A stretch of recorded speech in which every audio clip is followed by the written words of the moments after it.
حضرت عمر بن عاص رضی اللہ تعالیٰ عنہ نے مصر خود فتح کیا تھا، خود فاتح تھے. حضرت عمر نے انہیں گورنر مصر بنا دیا. ان کا بیٹا ایک عام آدمی کے بیٹے کو کہنے لگا چلو اپنا اپنا گھوڑا دوڑاتے ہیں، بھلا کون جیتتا ہے. گھوڑے دوڑے، عام آدمی کا بیٹا جیت گیا. گورنر صاحب کے بیٹے نے درہ اٹھایا اور درہ اٹھا کر کے اس جیتنے والے غریب آدمی کی کمر پہ درے مارے. اس کو جب درے لگے تو بیٹے نے گھر آ کے باپ کو اپنی لہو لوہان کمر دکھائی. باپ کے دل میں بڑی قدر ہوتی ہے اولاد کی. درجے تو لوگ ماں کے بیان کرتے رہتے ہیں، لیکن جتنا باپ پیار کرتا ہے اس کا بھی تقاضا کوئی کر نہیں سکتا. والد نے جب دیکھا نا لہو لوہان ہے گردن، تو والد چیخے، روئے، اور پھر پتہ نہیں اگلے 1.5 منٹ میں اس بچے کے والد کو کیا ہوا. اس نے آنسو پونچھے اور بیٹے کو کہنے لگا میرے گھوڑے کے پیچھے بیٹھ. کہا کدھر جانا ہے؟ فرمانے لگے یہ ظلم کا دور نہیں، یہ عمر کا دور ہے. ہاں ایسی بات ہے کوئی جو مرضی کر جائے؟ بیٹھ میرے گھوڑے پہ. آدھی رات کے وقت پہنچے مدینے اور باہر جا کے وہ آدمی پکارنے لگے، کہنے لگے عمر باہر آؤ، نکلو خوابگاہ سے. جب غریبوں پہ ظلم ہو تو پھر حکمرانوں کو سونے کی اجازت نہیں ہوا کرتی. باہر آؤ. فاروق اعظم آدھی رات کو اٹھ کے آئے. کیا ہوا؟ کہا عمر دیکھ، یہ بیٹا جو میں نے اپنے منہ کے نوالے کھلا کھلا کے پالا ہے، ذرا میرے لال کی پشت دیکھ. تیرے دور حکومت میں یہ حال ہوگا. حضرت فاروق اعظم نے کہا جاؤ بلا کے لاؤ فاتح مصر کو. حضرت عمر بن عاص بیٹے سمیت آئے. جناب فاروق اعظم فرمانے لگے مجمع میں کھڑا کر کے، فرمایا کیوں مارا تو نے اس کو؟ گردن جو گئی. فرمایا تو گورنر کا بیٹا تھا اس لیے مارا ہے؟ اس غریب آدمی کے بچے کو کہا درے پکڑ اور گورنر کے بیٹے کو اس کے سامنے مار، اور اتنے مار کے اسے سمجھ آئے. جب اس کو درے لگ رہے تھے تو لوگ دیکھ رہے تھے. تھوڑی دیر گزری تو حضرت سیدنا عمر فاروق رضی اللہ تعالیٰ عنہ نے فرمایا گورنر مصر کو بھی سزا دو، اس کے کپڑے اتروا کے اسے ٹاٹ کا لباس پہناؤ. لوگ کہنے لگے حضور گورنر صاحب کی کیا غلطی؟ سنو اور یاد رکھنا. حضرت فاروق اعظم کہنے لگے اس بچے کے دل میں بات ڈالی کس نے کہ تو گورنر کا بیٹا ہے؟ کس نے بات ڈالی کہ تو چودھری کا بیٹا اور باقی کمی ہوتے ہیں؟ کس نے سکھایا اسے؟ وہ طاقتیں بھی ہم کچھ لیں گے جو سکھاتی ہیں کہ فلانا بڑا ہے فلانا چھوٹا ہے. فرمایا نا، جب کوئی رسول اللہ کا کلمہ پڑھ لیتے ہیں وہ برابر ہو جایا کرتے ہیں. اس کو کس نے سکھایا؟ کس نے سکھایا اس کو؟ گورنر کو بھی. اور پھر حضرت عمر نے تاریخی جملہ کہا حضرت عمر بن عاص کی طرف دیکھ کے، فرمایا جب اللہ نے ان لوگوں کو آزاد پیدا کیا ہے تم نے کیوں غلام بنا لیا ہے؟ جب رب نے آزاد پیدا کیا تم نے کیوں غلام بنایا ہے؟ عزیزو یاد رکھو جب انصاف کا بول بالا ہوتا ہے پھر کوئی آدمی ڈرتا ہے. یہاں انصاف نہیں ملتا. اور میں آپ خود ایک بات یاد آ گئی. حضرت عمر کا زمانہ تھا تو غسان کے بادشاہ نے کلمہ پڑھ لیا. جو لوگ غریب کہلاتے ہیں نا وہ ذرا میری بات پہ زیادہ توجہ کریں. غریبوں کو سنانے لگا ہوں، غریب ذرا توجہ کریں. غسان کے بادشاہ نے اسلام قبول کر لیا اور اسلام قبول کرتے ہی وہ آئے حج کرنے. حج کے بعد فارغ ہوئے تو ایک نفلی طواف کر رہا تھا غسان کا بادشاہ شاہ غسان. آج تو خانہ کعبہ میں بھی وی آئی پی پروٹوکول ملتا ہے، آج تو مسجد نبی میں بھی وی آئی پی پروٹوکول ہوتا ہے. یہاں آ کے بھی، یہاں بھی اور دیکھتے صحیح تو کھڑا کہاں ہے. یہاں بھی پولیس والوں نے بازو پکڑے. سوچو تو صحیح، یہ حال کر دیا تم نے مذہب کا. طواف کعبہ ہو رہا ہے اور غسان کے بادشاہ نے جبہ پہنا ہوا ہے باریک اور لمبا.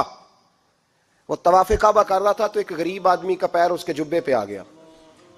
جب پیر آیا تو اس نے پلٹ کے غریب کے منہ پہ تھپڑ مارا. جب تھپڑ مارا تو اس غریب نے سیدنا فاروق اعظم کی عدالت میں مقدمہ کر دیا. کہا بادشاہ نے تھپڑ مارا ہے. حضرت عمر فاروق رضی اللہ تعالیٰ عنہ نے بادشاہ کو بلایا. فرمایا تو نے اس غریب کو مارا ہے؟ کہا جناب اس نے پیر رکھا تھا. تو فرمایا پیر رکھا تھا تو کیا ہو گیا؟ تو نے کیوں لمبا جبہ پہنا تھا؟ تجھے سمٹ کے چلنا چاہیے تھا. کہا میرے لیے حکم کیا ہے؟ حضرت عمر کہنے لگے یہاں اسے رات میں راضی کر لے، ورنہ صبح اسی جگہ اسی کونے میں خانہ کعبہ کے سائے میں وہ غریب تیرے منہ پہ تھپڑ مارے گا اور تجھے تھپڑ کھانا پڑے گا.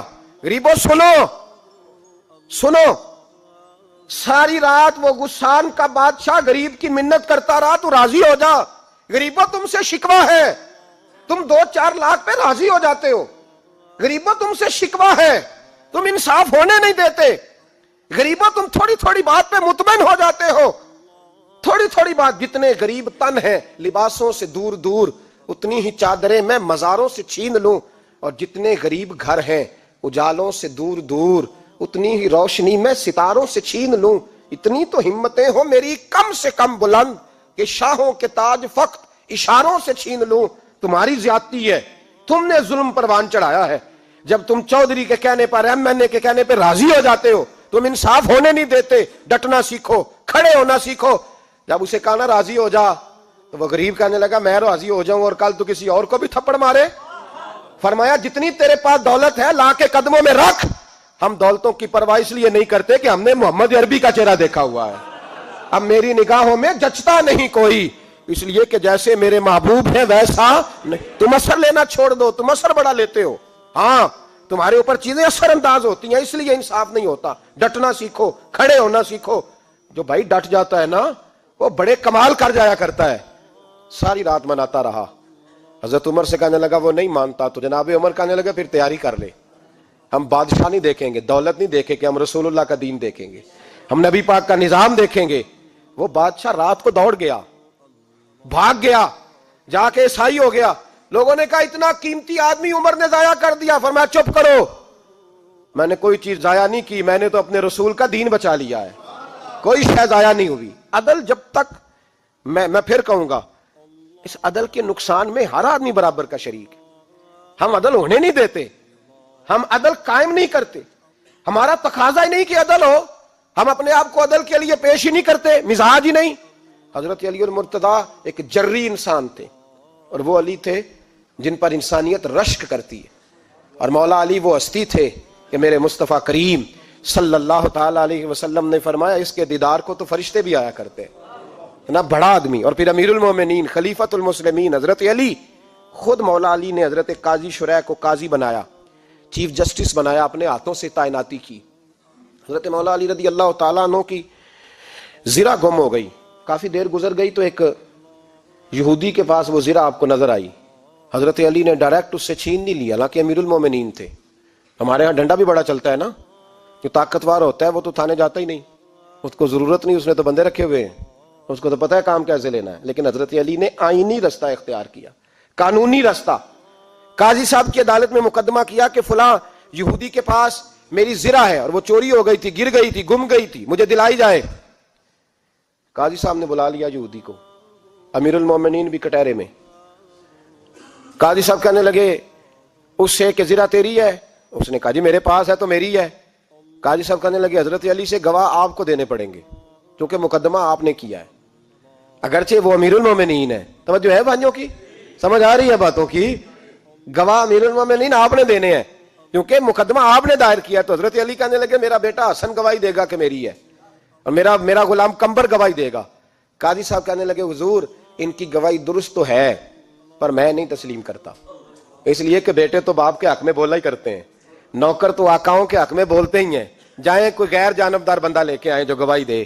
تو حضرت علی خاموش ہو گئے, کہنے لگے ابھی میرے پاس ایسا کوئی گواہ نہیں. قاضی صاحب کہنے لگے چلیں پھر آپ یہودی کو راضی کریں, آپ نے کیوں بلا وجہ گھسیٹا عدالت میں, راضی کریں, انصاف کا تقاضا ہے.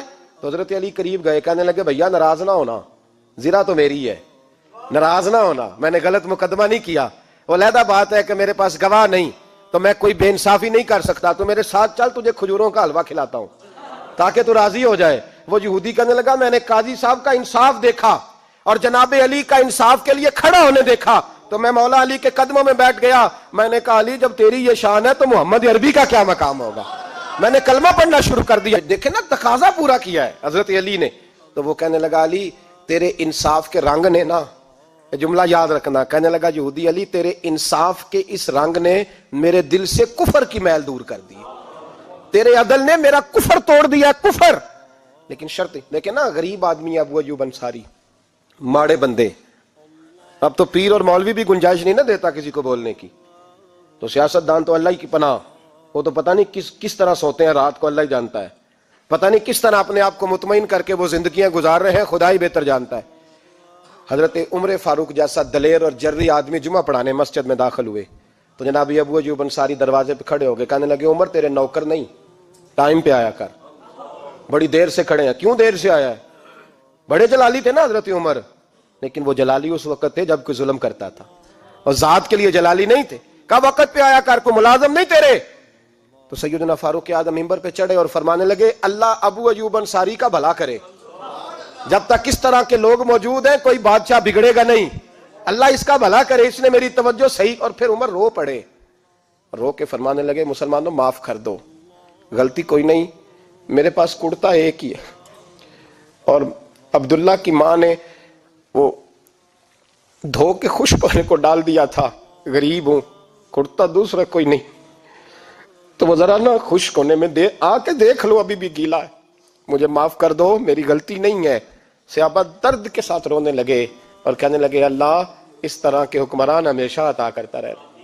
میرے بھائی تو انصاف کا رنگ تو دیکھ، ان تقاضوں کو سمجھنا۔ یہاں کسی کی جرت ہے بول سکے، طاقت ہے کسی کی، لیکن انہوں نے اپنے آپ کو پیش کیا، سامنے پیش کیا اپنے آپ لوگوں کے سامنے۔ دو مال غنیمت کی چادریں بانٹ رہی ہیں، سب کو ایک ایک ملی ہے۔ فاروق اعظم جمعہ پڑھانے آئے تو اسی چادر کا کرتا، اسی کی تامت، لوگ کھڑے ہو گئے، عمر بتا تو نے دو کیوں لی؟ یہ انصاف ہے، یہ عدل ہے، کیوں لی دو؟ تو حضرت عمر کہنے لگے میرا بیٹا جواب دے گا۔ عبداللہ بن عمر بولے، کہنے لگے ابا جی کے کپڑے بڑے پرانے ہو گئے تھے، میں نے اپنے حصے کی بھی اپنے ابا جی کو دے دی ہے۔ دیکھیں نا، یہ انصاف میرے نبی پاک نے کیا ہے، صحابہ نے سیکھا ہے۔ میں اور آپ تیار نہیں، ہم تیار نہیں انصاف کے لیے، ہمارا مزاج نہیں انصاف کا، ہمیں خود بہت سارا آگے پیش ہو کے رنگ دکھانا پڑے گا، اس کے لیے ہماری تیاری نہیں۔ اس لیے ہم حکمرانوں کو گالی دے کے چپ کر جاتے ہیں، اس لیے ہم وکیلوں کے کہتے ہیں بکتے بڑا ہیں، جج بکتے، یہ باتیں کر کے ہم خاموش ہیں، ہم پیش نہیں کر پا رہے، ابھی تک ہم اپنے آپ کو کھڑا نہیں کر پا رہے کہ ہم سے مطالبہ کرو انصاف کا، کھڑا نہیں۔ حضرت سیدنا علی المرتضیٰ شیر خدا رضی اللہ تعالیٰ عنہ فرماتے ہیں بدر کے لیے جب جا رہے تھے تو سواری ایک تھی، سوار تین تھے، ایک سواری اور سوار تین۔ فرماتے ہیں نبی پاک صلی اللہ علیہ وسلم نے فرمایا تین کٹھے نہ بیٹھنا، دو بیٹھیں، سواریوں کو تکلیف ہوتی ہے، قربان جاؤں کیسا رسول دیا ہے جو جانوروں کے حقوق کا بھی خیال فرماتے ہیں صلی اللہ علیہ وسلم۔ فرمایا دو بیٹھیں۔ حضرت علی کہتے ہیں پہلے میں اور نبی پاک صلی اللہ علیہ وسلم بیٹھے، اور تیسرے ہمارے ساتھ ابو درداء رضی اللہ تعالیٰ عنہ۔ فرماتے ہیں جا رہے تھے بدر کے لیے، پہلے میں اور حضور بیٹھے، پھر نبی پاک اور ابو درداء بیٹھے۔ فرماتے ہیں پھر نمبر لگ گیا میرا اور ابو درداء کا، اور مصطفیٰ نے گھوڑے کی لگام تھامی تو حضرت ابو درداء تڑپ اٹھے، کہنے لگے علی نہ طبیعت مانتی ہے، نہ ادب مانتا ہے، نہ عشق مانتا ہے، تو اس طرح کر، میں تو چھوٹا ہوں، آپ کہیے رسول پاک سے، آپ ہر لحاظ سے بڑے ہیں، آپ عرض کیجئے کہ حضور نہ ادب مانتا ہے، نہ عشق مانتا ہے، نہ پیار مانتا ہے، نہ تقاضا ہے، مہربانی کرے آ جائیں۔ حضرت علی ہاتھ باندھ کے عرض کرنے لگے محبوبہ ٹھیک ہے باری آپ کی پیدل چلنے کی ہے، پر مہربانی کریں، ادب پیار اور محبت مجبور کر رہی ہے۔ تو حضور نے فرمایا علی چپ کر، میں عدل نہیں کروں گا تو لوگ عدل سیکھیں گے کیسے؟ اگر میں عدل نہیں کروں گا تو قوم سیکھے گی کیسے؟ مجھے عدل کرنے دے، انصاف کرنے دے، فرمایا چلنے دے مجھے پیدل، کچھ نہیں ہوتا۔ تقاضا عدل جب تک پورا نہیں ہوتا، آپ یقین کریں میرے صاحب کہا کرتے تھے میں عدالت کو عدالت نہیں کہتا، کچہری کہتا ہوں، اس لیے کہ عدالت وہ ہوتی ہے جہاں عدل ہوتا ہے۔ یہاں تو حال یہ ہے، بتائیے وکیل کو نہیں پتا ہوتا کہ جو میرے پاس آیا یہ غلط آدمی ہے، وہ اس کی حمایت کرتا ہے کہ نہیں، اس کے ساتھ چلتا ہے کہ نہیں، جھوٹ کے ساتھ آخر تک لڑتا ہے کہ نہیں لڑتا، جو گواہ بن کے جا رہے ہوتے ہیں انہیں پتا ہوتا ہے کہ نہیں کہ ہم جھوٹے کی گواہی دینے جا رہے ہیں، تو پھر کیا سارا ظلم حکومتیں کر رہی ہیں؟ معاشرہ بھی تو اپنی ترتیب بدلے نا، لوگ بھی تو اپنا رنگ بدلے نا، لوگ بھی تو طبیعت بدلے نا۔ کون منتخب کرتا ہے انہیں ظالموں کو؟ عوام، اور پھر اس کے بعد شکوہ بھی عوام ہی کرتی ہے۔ خدا را تقاضے سمجھو، مزاج سمجھو، طبیعت سمجھو اسلام کی۔ میرے نبی پاک صلی اللہ علیہ وسلم نے عدل کا بول بالا کیا، ہر مقام پر، ہر نقطے پر رسول پاک صلی اللہ علیہ وسلم نے عدل عدل اور عدل کی آواز بلند فرمائی۔ کوئی مقام ایسا نہیں، آپ پڑھیے کتابیں، اگر ایک کلمہ پڑھنے والے اور یہودی کا فیصلہ آیا ہے اور نبی پاک صلی اللہ علیہ وسلم نے یہودی کو حق میں سمجھا ہے تو نبی پاک نے یہودی کے حق میں فیصلہ دیا۔ وہ منافق بگڑ گیا ہے، حضرت عمر کے پاس گیا ہے، لیکن حضور نے فرمایا جہاں جاتا ہے جا، فیصلہ وہی کیا جائے گا جو عدل پہ مبنی ہوگا، جو انصاف پہ مبنی ہوگا۔ ہماری طبیعتوں کے اندر سے وہ جو جس سٹیج پہ کوئی بیٹھا ہے وہ وہاں بڑا ہے، وہ جہاں بیٹھا ہے وہ سلطنت کا مہاراجا ہے، وہ کہتا ہے نہیں میرے پاس سارا کچھ ہے، یا تو میں اختیارات استعمال کروں گا، وہ استعمال نہ ہوئے تو پھر دولت استعمال کروں گا۔ تو جب اجتماعی مزاج قوم کا بگڑتا ہے، پھر معاشرے میں ناانصافی عام ہوتی ہے، پھر ظلم عام ہوتا ہے، پھر بے رہ روی کا شکار۔ اور میرے نبی پاک صلی اللہ علیہ وسلم کی حدیث سن لے، ذرا جا کے سننا یہ والی روایت، اور اسے یاد کر لینا، اس کا رٹا لگا لینا۔ حضور نے فرمایا تھا جس معاشرے میں بے حیائی عام ہوگی وہاں ایسی بیماریاں پیدا ہوں گی جن کا علاج ہی کوئی نہیں ہوگا. اور حضور نے فرمایا جس قوم کے اندر انصاف نہیں ہوگا وہاں قتل عام ہوگا. انصاف نہیں، جب تک مجرم کو سزا نہیں ملتی، جب تک مجرم کو سزا نہیں ملتی اتنی دیر تک لوگوں کے لیے وہ نشان عبرت نہیں بنتا، اتنی دیر تک لوگ باز نہیں آتے. یاد رکھیں جب انصاف ہوگا، عدل ہوگا، اور عدل کرنے والے جب عدل کریں گے اور انصاف کا دامن تھامیں گے. پہلی بات تو یہ ہے کہ ہم اپنے آپ سے ورا کریں بہت ساری چیزوں کو. ہم دیکھتے ہیں حکومت نے چھوٹی چھوٹی کمیٹیاں بنا دی ہیں مصالحتی کمیٹیوں کے لیے، بین المذاہب کمیٹیاں، بڑا کچھ بن گیا ہے، لیکن لوگ گروہ بندی کا شکار ہیں، گروہی تعصبات ہیں. دیکھتے ہیں کہ ہمارا ووٹ کس طرف ہے، ہمارا مزاج کس طرف ہے، اس رنگ میں ملت کا اجتماعی نقصان ہو جائے، شرازہ بکھر جائے. اور میں شروع میں کہہ چکا ہوں، امام حسن فرمایا کرتے تھے اگر غریب پر ظلم نہ روکا جائے گا تو وہ ظلم امیر کے دروازے تک بھی جائے گا. ایک وقت آئے گا کہ امیروں کے ساتھ بھی زیادتیاں ہونے لگیں، اس لیے کہ جب ظلم ہوتا ہے تو اس کی آگ بھی پورے معاشرے کو لپیٹ میں لیتی ہے، اور جب انصاف ہوتا ہے تو اس کی برکتیں بھی سارے معاشرے کو فائدہ دیتی ہیں. عدل انصاف ضروری امر ہے. حضرت عمر فاروق رضی اللہ تعالیٰ عنہ جناب زید بن ثابت رضی اللہ تعالیٰ عنہ کو خود قاضی بنایا تھا. حضرت زید بن ثابت کو قاضی خود بنایا، خود تعینات کیا. حضرت ابی بن کعب رضی اللہ تعالیٰ عنہ نے نا حضرت عمر پر مقدمہ کر دیا حضرت زید بن ثابت کی حکومت میں، خود حضرت عمر پر. جناب عمر جب پہنچے نا وہاں سب لوگ بیٹھے رہے. ایک شخص کہنے لگا تم اپنے امیر کے لیے کھڑے نہیں ہوئے، تو حضرت زید بن ثابت کہنے لگے چپ کر جا، ان پر مقدمہ ہے، وہ حساب دینے آئے ہیں، امیر المومنین بن کے نہیں آئے. سامنے کھڑا کیا تو گفتگو کے دوران کوئی ایسا موقع آیا کہ حضرت عمر کو قسم دینی پڑی. تو حضرت زید بن ثابت حضرت ابی بن کعب سے کہنے لگے یار لحاظ کر، وہ فاروق اعظم ہے، امیر المومنین ہے ہمارے، اور تو ان سے قسم کا مطالبہ کر رہا ہے. حضرت سیدنا فاروق اعظم کی طرفداری میں بات کی نا تو حضرت سیدنا عمر فرمانے لگے زید اس مقدمے کا فیصلہ کر لو اور اس کے بعد میں تمہیں معزول کر دوں گا، تم تو اہلیت ہی نہیں رکھتے. حضور کیا ہوا؟ فرمایا تم نے میری طرفداری کیوں کی، تم نے مجھے امیر المومنین کیوں کہا، تم نے کیوں میرے حق میں بات کی؟ اگر میں اور تو اس طرح کرنے لگیں گے تو امت کو عدل کون دے گا؟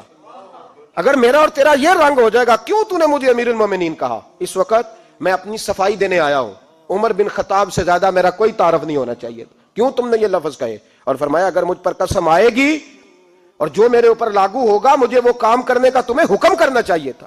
یہاں تو حال ہی کوئی نہیں، مزاج ہی کوئی نہیں. ہماری قوم بڑی سمجھدار ہے، حکمران بھی بڑے سمجھدار ہیں. ممتاز حسین قادری رحمۃ اللہ علیہ کو پھانسی ہوئی تو لوگ کہنے لگے مولوی شدائی ہو گئے. فیصلہ تھا عدالت کا تو ماننا چاہیے تھا. ایک فیصلہ ایک پیپلز پارٹی کے سابقہ صدر کے بارے میں بھی عدالت نے دیا تھا، اور پھر آپ کی پارلیمنٹ نے اس فیصلے کو کنڈم کیا، مذمت کی، اور اٹھ کے کہا گیا کہ ہم مذمت کرتے ہیں، فیصلہ غلط تھا. جب حضرت ممتاز قادری کے حق میں فیصلہ آئے تو اس وقت لوگ بولتے ہیں، کہتے ہیں دیکھو جناب عدالت کا فیصلہ ہے اور مولوی کہہ رہے پھانسی نہ دو. اور جب ایک شخص پر، ایک عام آدمی پر فیصلہ آئے اور بڑی عدالت کرے اور وہ چوکوں چوراہوں میں کھڑا ہو کے کہے کہ ہم اس فیصلے کو نہیں مانتے، پھر کوئی آدمی نہیں بولتا. پھر کسی جگہ ہم نے کہا تھا بچ جا، تو رسول اللہ صلی اللہ علیہ وسلم کی ناموس والوں کا لحاظ کر، اللہ رسول تیرا خیال فرمائیں گے. لیکن یہاں عدل اور انصاف کے تقاضے بڑے عجیب ہیں. غریب کے حق میں فیصلہ اور ہے اور امیر کے حق میں فیصلہ اور ہے. چودھری صاحب پہ درخواست آ جائے تو ایس ایچ او صاحب ٹیلی فون کرتے ہیں، چودھری صاحب درخواست آئیے تو کی کرنا جے، کی کرنا ہو تے اپلیکیشن آئیے لینی ہے کہ نہیں. اور اگر غریب آدمی بیچارہ ریڑھی والا 4 بیٹیوں کا باپ ہے اور نہ وہ گدھا گاڑی پہ بیچتا ہے فروٹ، تو غلط کراسنگ کی وجہ سے مقدمہ ہو گیا ہے، تو چودھری کو ساتھ لے کے وہ گیا ہے، چونکہ 4 بیٹیاں ہیں نا، اور کل اس کی ملکیت وہی 5000 تھا جس کا اس نے فروٹ خریدا تھا. چودھری بھی کرسی پہ، ایس ایچ او بھی کرسی پہ، اور غریب آدمی زمین پہ بیٹھا ہے، اور ایک زبان سے 32 گالیاں اسے دی جا رہی ہیں. وہ کہتے ہیں چودھری صاحب تہاڈی مہربانی، میں تو شامی گھر جانا ہے تو میری تیاں روٹی کھانی، مہربانی کرو میرا سامان واپس کر دو، مہربانی کرو خدا را میرا سامان دے دو. او یار ظلم یہ ہے کہ یہاں امیر کے لیے قانون اور ہے اور غریب کے لیے قانون اور ہے. اس وقت پھر ظلم ہوتا ہے، پھر زیادتی ہوتی ہے، پھر ملتیں نہیں بنتی، پھر اس سے ڈاکو پروان چڑھتے ہیں، اس سے پھر ظالم پروان چڑھتے ہیں. اپنے آپ کو پیش کرو. یاد رکھو میرے نبی پاک صلی اللہ علیہ وسلم نے فرمایا ظلم قیامت کے اندھیروں میں سے ایک اندھیرا ہوگا. ظالموں کو قیامت کے دن ٹھوکریں لگیں گی, رستہ نہیں ملے گا. اپنے آپ کو پیش کریں. چھوٹی سی بھی زیادتی, چھوٹا سا بھی ظلم نہ ہونے پائے. انصاف کے تقاضے پورے ہونے چاہیے. نبی پاک صلی اللہ تعالی علیہ وسلم نے جو امت ہمیں بنایا ہے تو اس امت میں انصاف کا بول بالا ہے. کوئی آدمی انصاف سے بالا تر نہیں. بہت بڑی بات کرنے لگا ہوں. امام ابو نعیم نے لکھا ہے خود رسول پاک نے اپنی ذات کو انصاف کے لیے پیش کیا. اس بات کو میں جب کبھی سوچتا ہوں نا تو لگتا ہے کہ روح پرواز کر رہی ہے اور پتہ نہیں کہاں کہاں سے ہو آئی ہے. انصاف کا بول بالا ایسے نہیں ہوتا. حضرت فاروق اعظم اور مولا علی اور عثمان غنی اور ابو بکر صدیق اور سیدنا قاضی شرح جیسے لوگ ایسے ہی تیار نہیں ہوتے. ان کے پیچھے جو میرے رسول پاک صلی اللہ علیہ وسلم کا مزاج ہے اس کو سمجھیں, غور کریں. میں جب اس پہلو کو دیکھتا ہوں نا, آپ یقین کریں یہ روایت میں کبھی کبھی پڑھتا ہوں اور کبھی کبھی اس کو بیان کرتا ہوں تو میں کھو جاتا ہوں بہت ساری جگہوں پہ. پتہ نہیں کہاں کہاں کا سفر طے ہو جاتا ہے. حضرت عکاشہ بن محصن رضی اللہ تعالیٰ عنہ فرماتے ہیں کہ نبی پاک صلی اللہ علیہ وسلم کے وصال سے 2-3 دن پہلے کی بات, محبوب پاک صلی اللہ علیہ وسلم نے فرمایا سب لوگوں کو مسجد نبوی میں اکٹھا کرو. اکٹھا کیا. جب کوئی نئی آیت آتی تھی یا کوئی جنگ کی تیاری ہوتی تھی تو لوگ اکٹھے کیے جاتے تھے. سب کو اکٹھا کیا. کہتے ہیں جب حضور کا حجرہ نور کھلا تو 2 آدمی بظاہر حضور کو سہارا دے کے لائے. اتنی بخار اور کمزوری ہے. حضور منبر پہ بیٹھے اور جب نبی پاک بات کرتے ہیں تو ہاتھ مبارک پہ بظاہر راشا ہے, کانپتے ہیں دست اقدس. محبوب نے مجمع پہ نظر ڈالی, فرمایا تمہیں کسی نئے حکم کے لیے نہیں بلایا, بس اللہ نے اپنے ایک بندے کو اجازت دی, چاہے تو دنیا میں رہے اور چاہے تو اس کی بارگاہ میں حاضر ہو جائے. اس بندے نے پردے کا فیصلہ کیا ہے. میں نے تمہارے بیچ وقت گزارا ہے, تمہارے ساتھ رہا ہوں. حضور فرمانے لگے میری زبان سے, میرے قول سے, میرے فعل سے غلاموں کسی کو تکلیف پہنچی ہو تو بدلہ لے سکتا ہے. یہ نہیں فرمایا معاف کر دو, اٹھو اور بدلہ لو. حقیقی جمہوریت تھی نا. حضرت عکاشہ بن محصن پیچھے سے کھڑے ہو گئے, بوڑھے آدمی, کہنے لگے حضور ایک جنگ میں صفیں سیدھی کراتے کراتے میری ننگی پشت پہ درہ مارا تھا آپ نے, بدلہ لینا ہے. عجیب ہی منظر بن گیا مسجد نبی کا. آنسو بہنے لگے, لوگ تڑپنے لگے. محبوب نے فرمایا بلال جاؤ, فاطمہ کے گھر میں درہ پڑا ہے, لے آؤ. حضرت بلال کہتے ہیں سیدہ کے دروازے پہ دستک دی. اماں جی نے کہا کون؟ اماں جی میں غلام بلال ہوں, وہ درہ چاہیے تھا. تو سیدہ کہنے لگی نہ تو جنگ ہے نہ جہاد ہے, حضور نے درہ کیا کرنا ہے, طبیعت مبارک تو علیل ہے. بلال ماجرا کیا ہے؟ حضرت بلال رو پڑے, کہنے لگے ایک صحابی بدلہ لینا چاہتے ہیں. حضرت فاطمہ نے امام حسن اور حسین کو باہر نکالا, درہ دیا. کہنے لگی بلال عکاشہ سے کہنا میرے بیٹوں کے وجود پہ 100 درے مارے. انہوں نے فاطمہ کا دودھ پیا, سی کوئی نہیں کریں گے لیکن حضور تک کوئی نہ جائے, اور میں نے ویسے بھی حضور پر قربان کرنے کے لیے پیدا کیے. سیدنا بلال حبشی رضی اللہ تعالیٰ عنہ فرماتے ہیں میں روتا ہوا درہ لیا, شہزادے لیے, اور میں جب حاضر خدمت ہوا نا حضور کے دروازے پہ داخل ہوا, محبوب پاک صلی اللہ علیہ وسلم نے امام حسن اور حسین کو دیکھا تو حضور رو پڑے, فرمانے لگے انہیں بٹھا دو, مجھے پتا ہے فاطمہ نے کیا کہہ کے بھیجا, بٹھاؤ.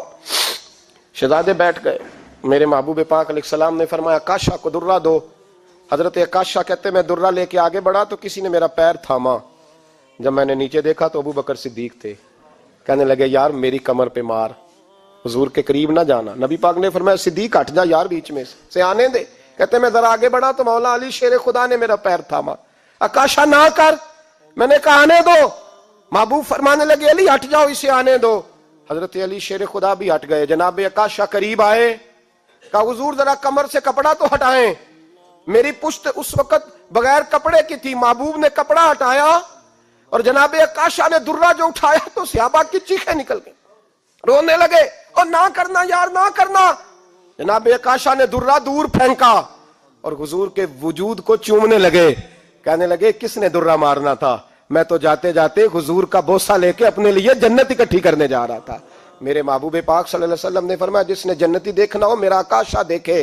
امت کو درس دیا, امت کو درس دیا. پیش کر اپنے آپ کو انصاف کے لیے, آگے بڑھ, پیش کر اپنے آپ کو انصاف کے لیے اور کھڑا ہو جا عدل کے لیے. ان اللہ یأمر بالعدل والاحسان, اللہ تمہیں حکم دیتا ہے عدل کا. میرے مصطفیٰ کریم صلی اللہ علیہ وسلم نے خود, حالانکہ وہ درہ جو محبوب پاک صلی اللہ علیہ وسلم نے ان کو مارا وہ عمدن نہیں تھا, وہ تو صفیں سیدھی ہو رہی تھی, کہا تم بھی آگے ہو جاؤ، تم پیچھے ہو جاؤ، روٹین ہوتی تھی۔ بھائی میرے محبوب صلی اللہ علیہ وسلم یہ پیغام دے کے گئے ہیں امت کو، عدل کا دامن تھام، انصاف سے زندگی گزار، انصاف کے ساتھ وقت گزار۔ اور اگر تو انصاف نہیں کر، محمود غزنوی بیٹھے ہیں، ایک بندہ تڑپتا اور روتا ہوا آ گیا، روتا ہوا، کہا کیا ہوا؟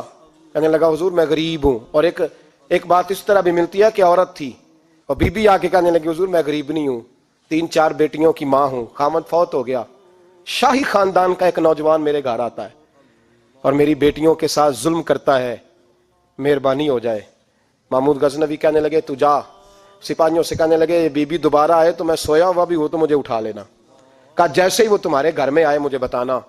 بی بی کہتی ہے تیسرے دن میں دوبارہ گئی، دروازے شاہی پہ دستک دی تو محمود فوراً نکلے، لباس پہنا جنگ کا، نیزہ، تلوار، تیر، کمان، گھوڑے پہ بیٹھے میرے ساتھ چلے، اور کہتے ہیں جب اندر داخل ہوئے تو وہ نوجوان گھر کے اندر تھا۔ محمود غزنوی نے اندر جاتے ہی کہا جلدی سے چراغ بند کرو، دیا گل کر دیا، چراغ بند کر دیا، اور محمود نے 2 وار کی اور نوجوان کی گردن اڑا دی۔ جب قتل ہو گیا تو محمود نے کہا پانی لاؤ، اور بی بی کہتی ہے میں پانی لائی، 1 پیالہ، 2 پیالے، 3 پیالے، 5 پیالے پی گئے محمود پانی کے، پیتے ہی جا رہے۔